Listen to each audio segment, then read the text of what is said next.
पिछले वीडियोस में हमने thing of beauty, my mother 66 पर सेंट्रल आइडिया देखा। इस वीडियो में हम डिस्कस करेंगे सेंट्रल आइडिया कीपिंग क्वाइट पर। और आपको बता दें कि आपके एग्जामिनेशन में 3 सेंट्रल आइडिया आएगा, 3 में से कोई एक करना रहेगा, जिसके लिए आपके पास 4 नंबर आपके फिक्स होते हैं। तो चलिए बिना टाइम को वेस्ट किए हम अपने टॉपिक पर आते हैं और देखते हैं हम सेंट्रल आइडिया। तो सबसे पहली चीज बाबू आपका है the central idea of the pome keeping quiet is composed bye Pablo Neruda. In this poem, the poet suggests us that he will count to 12 and everybody will keep still. He suggests that on the earth, we should be silent and motionless for a few moments. He talks all the human beings to stop all worldly activities for some time and spend a few moments in quiet introspection.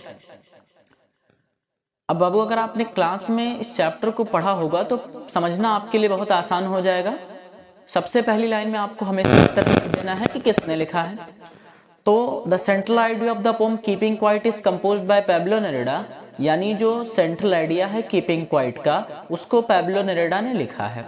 ठीक, इतना आपको लिख देना है। In this poem the poet suggest, यानी इस कविता में कवि है हमें सजेस्ट किया है, सलाह दिया है, that he will count to 12, कि वो 12 तक गिनते गिनेंगे, and everybody will keep still, और सब लोग शांत हो जाएंगे।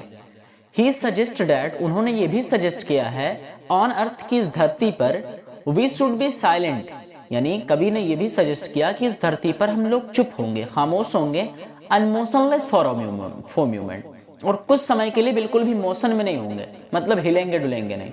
कुछ समय के लिए हम शांत होंगे, बिल्कुल हिले डुलेंगे नहीं। He asked all the human beings, उन्होंने सभी मानवों से कहा है, सभी प्राणियों से कहा है, सभी इंसान से कहा है, bring stop all the worldly activities, कि जो भी सांसारिक काम है उसको तुम कुछ समय के लिए छोड़ दो, for some time, कुछ समय के लिए, and spend some moments in quiet introspection, और अपने कुछ लम्हों को अपनी जांच पड़ताल में बिताओ, अपने आप की इंस्पेक्शन करो कि आपने जो कुछ भी पूरे दिन में किया वो सही किया या गलत किया। और हम सब की जिंदगी में ये आदत होनी चाहिए कि पूरे दिन में जो किया, सोने से पहले या पूरे दिन में आप 24 घंटे में 2 मिनट का वक्त अपने लिए प्लीज जरूर निकालें और सोचें कि जो कुछ भी आपने पूरे दिन में किया, क्या वो सही था या गलत था। हमारी आदत है हम दूसरों की कमियों में बहुत झांकते हैं, मगर अफसोस कि अपनी गलतियों पर हमारा जो ध्यान है वो नहीं जाता। तो इस पोम के जरिए उन्होंने कहा कि वर्ल्डली एक्टिविटीज को छोड़ो और कुछ समय अपनी जांच पड़ताल में लगाओ। It will help us to understand ourself, ये हमें खुद को समझने में मदद करेगा। वी ऑलवेज इन हरी, हम हमेशा जल्दी में रहते हैं और हमें खुद को समझना चाहिए, हम हमेशा जल्दी में रहते हैं। ही सेज दैट, उन्होंने ये भी कहा है, stillness and silence will help in creating a feeling of mutual understanding among human beings. उन्होंने ये भी कहा अगर हम शांत होंगे और स्थिर होंगे तो ये हमें खुद को समझने में मदद करेगा। दैट्स वाई, इसीलिए द पोएट पैब्लो नेरुदा, की जो पोएट पैब्लो नेरुदा है, had discuss the need of maintaining the peace and silence. Pablo Neruda ने डिस्कस किया है इस चीज को कि हमें जरूरत है साइलेंस को मेंटेन करने की, पीस को मेंटेन करने की, यानी हम शांत रहें और खामोश रहें। In this pome keeping quiet, यानी इस पोम के जरिए, कीपिंग क्वाइट के जरिए उन्होंने बताया है कि हमें खामोश होने की जरूरत है, हमें शांत होने की जरूरत है। From this poem the poet want to give us a very great message to all of us. इस कविता के जरिए कवि ने बहुत बड़ा मैसेज देने को चाहा है। मतलब ये है, हम हमेशा जल्दियों में रहते हैं, हमेशा हम परेशान हैं, हम सबकी जिंदगी में कोई ना कोई परेशानी जरूर है। आज आपको बोर्ड में अपेयर होना है, एक परेशानी है कि कोई रिविजन नहीं। आज हमारे हालात खराब हैं क्योंकि हम समझ नहीं पा रहे हम क्या कर रहे हैं क्या नहीं कर रहे हैं। हम शांत जब होंगे तो खुद को हम समझ पाएंगे।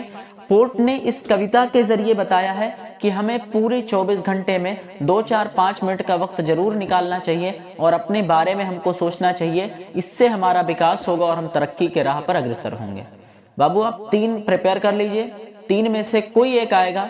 तीनों वीडियोस अपलोड हो चुकी हैं, अगर अब तक नहीं देखे हैं तो जाकर के देख लीजिए। इसी चैनल पर क्लास 12th इंग्लिश की एक प्लेलिस्ट बनी है जिसमें और भी चैप्टर को बहुत ही आसानी से एक्सप्लेन करने की कोशिश की गई है। हालांकि देखिए कोई जरूरी नहीं कि जो मैं बताया हूं वही लिखें, जो बुक में है वो लिखें, जो विद्या में है लिखें, अवतार में है वो लिखें, कोई जरूरी नहीं है।